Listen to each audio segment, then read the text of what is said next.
When you purchase something on credit, you create a contract agreement with the creditor to pay a specified amount every month. But for some reason, maybe due to COVID, you are not able to pay.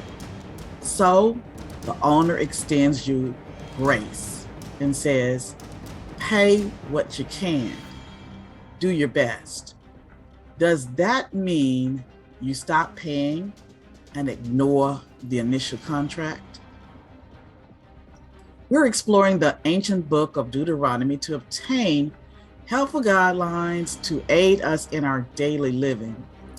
In this lesson, we continue our look at what Deuteronomy has to say about the covenant or agreement God made with the Israelites and how that agreement benefits us today.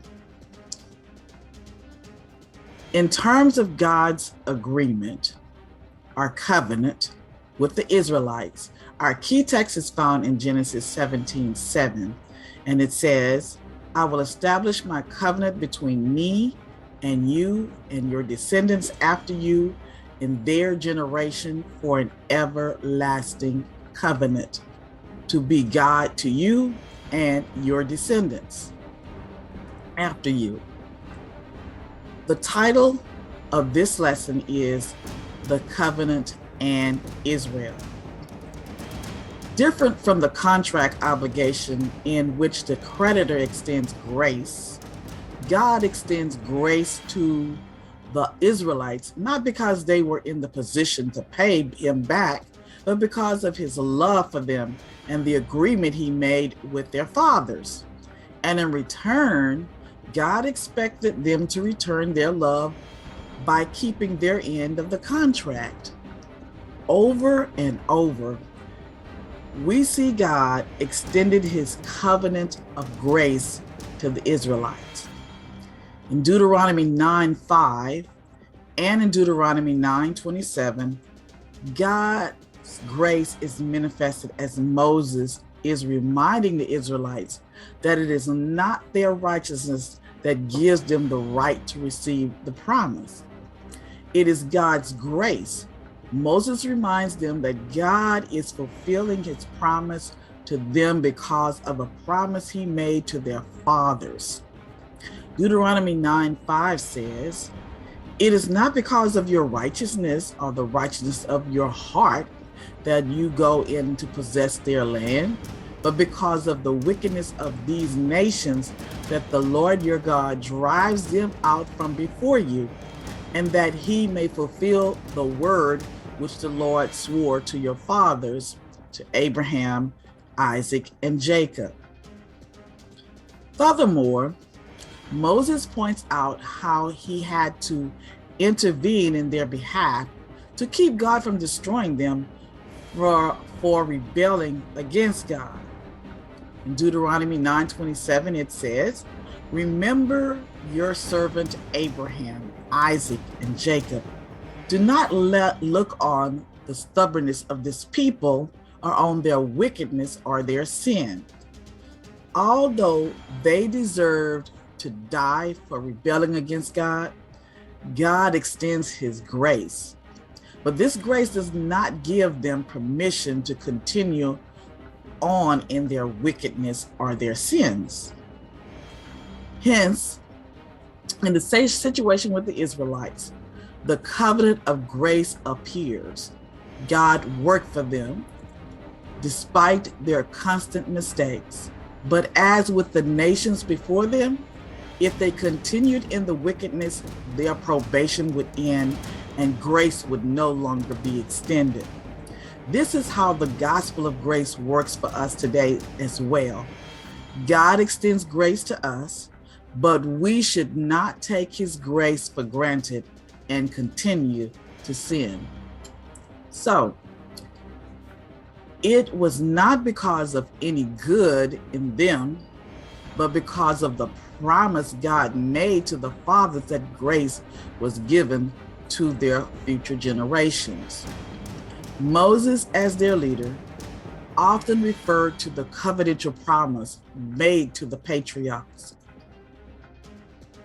Are you still wondering how the covenantal promise or agreement works?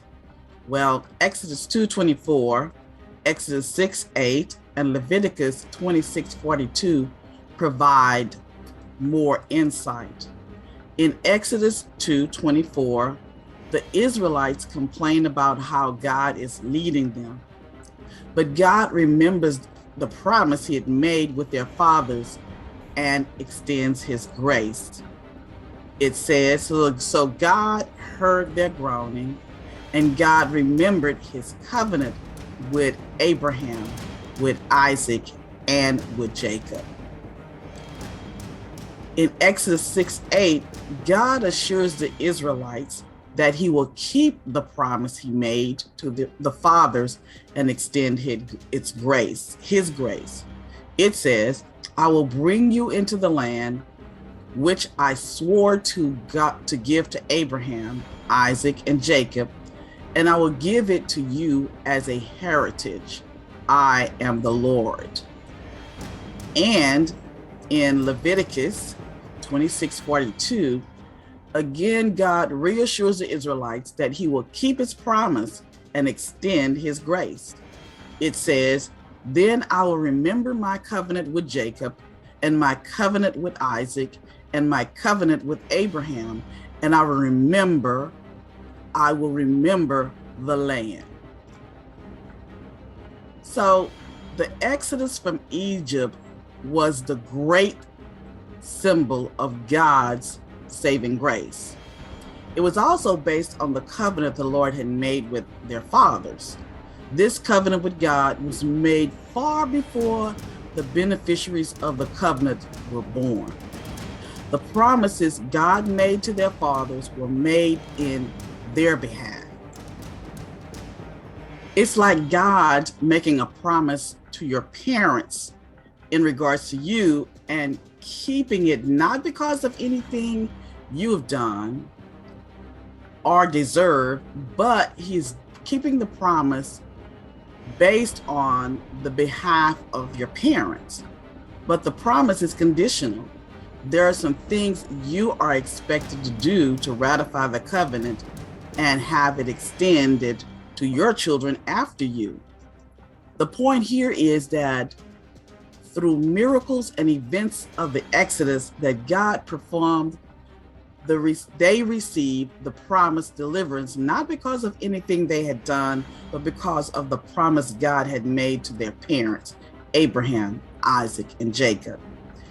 Furthermore, if you read Exodus 20, you discover things didn't end at their deliverance from Egypt. They went from Egypt to Sinai. Here, the covenant with them was ratified or officially established.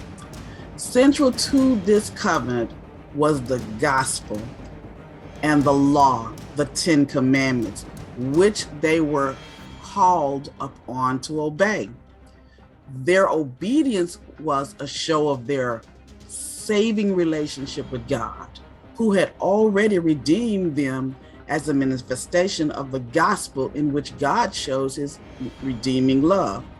Hence, like a lover pleading for his unfaithful spouse over and over in Deuteronomy, they were called to obey the law as their part of the covenant, which he had ratified at Sinai. As with the Israelites, God's people, those who accept Christ as their Savior, is modern day Israel.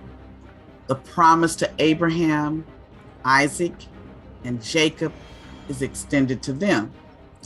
Thus, as his bride, the people of God are to be committed to him.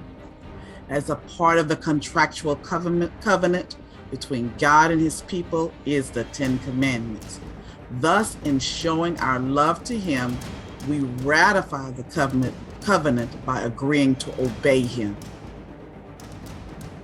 We obey not to be saved, because we are saved through the promise of his Son, Jesus Christ.